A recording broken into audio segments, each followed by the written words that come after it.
Hello student, आज हम लोग पढ़ेंगे चैप्टर नंबर 12 फ्रिक्शन, जो फिजिक्स में चैप्टर नंबर 2 है। तो what is friction? The force acting along the two surface in a contact which opposes the motion of one body over the another is called the force of friction.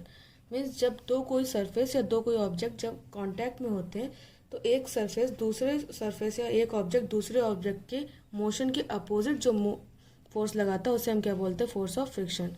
जैसे कि यहाँ पर एक ball है और ये एक सरफेस हो गई बॉल की और एक हो गई ये ग्राउंड।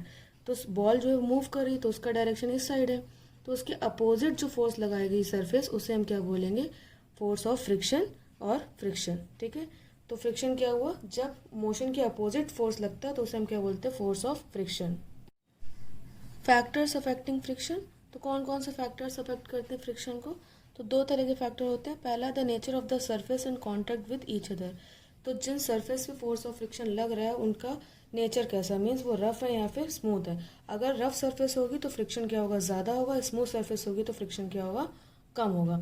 रफ सरफेस पे फ्रिक्शन इसलिए ज़्यादा होगा क्योंकि उस पर जो ग्रूव्स और हिल्स होंगे वो क्या करेंगे? फ्रिक्शन को इंक्रीज करेंगे। सेकेंड है the weight of the body. Means अगर बॉडी का वेट ज़्यादा है तो फ्रिक्शन भी ज़्यादा होगा और बॉडी का वेट कम है तो फ्रिक्शन भी क्या होगा? कम होगा। Friction is a necessary evil. तो फ्रिक्शन एक नेसेसरी इविल है। क्यों इसको ऐसा कहा गया?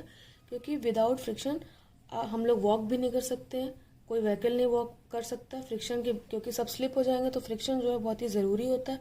और इसे इविल इसलिए कहा गया क्योंकि जो भी मशीन या जो भी कोई ऑब्जेक्ट जिसमें फ्रिक्शन लग रहा है तो उसमें वियर और टीयर हो जाता है, इसलिए उसको बोला जाता है friction is a necessary evil.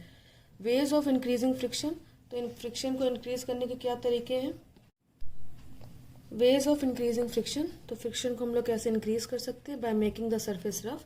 तो सरफेस को रफ करके हम फ्रिक्शन को बढ़ा सकते हैं, जिससे क्या होगा कि स्लिप नहीं होगी कोई भी चीज़, आसानी से आप इसका यूज़ कर सकते हैं।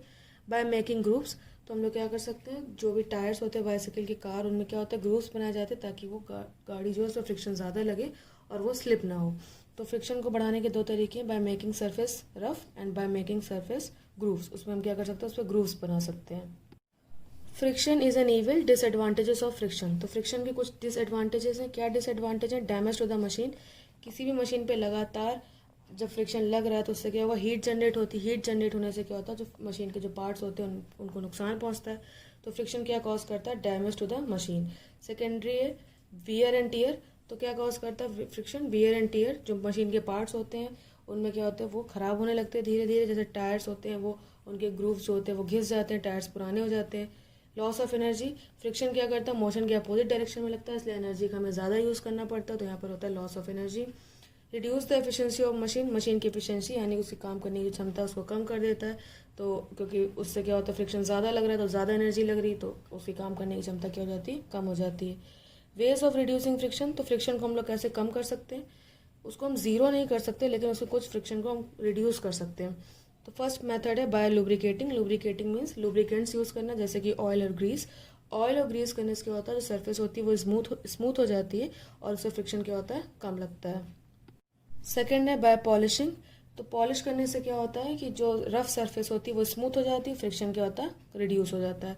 By using ball and bearing. Ball and bearing जो होते हैं इससे क्या होता है? क्योंकि ये इसमें बॉल की वजह से मूवमेंट जो होता है वो बहुत ही स्मूथ हो जाता है, रोलिंग फ्रिक्शन यहाँ पे काम करने लगता है और फ्रिक्शन जो होता है वो रिड्यूस हो जाता है।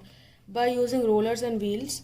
तो व्हील्स का यूज़ करते हैं, जैसे कि सूटकेस वगैरह होता है, जो हैवी सूटकेस होते हैं उसमें नीचे व्हील्स लगे हुए होते हैं ताकि आप उसको आसानी से मूव करा सकें, तो इससे फ्रिक्शन कम होता है। By streamlining. जैसे कार हो गया, एरोप्लेन हो गए, बोट हो गई, शिप हो गए, तो उनके शेप जो होते हैं वो स्ट्रीम लाइन शेप में बनाए जाते हैं क्योंकि उस पर एयर या फिर वाटर का जो फ्रिक्शन है वो क्या हो?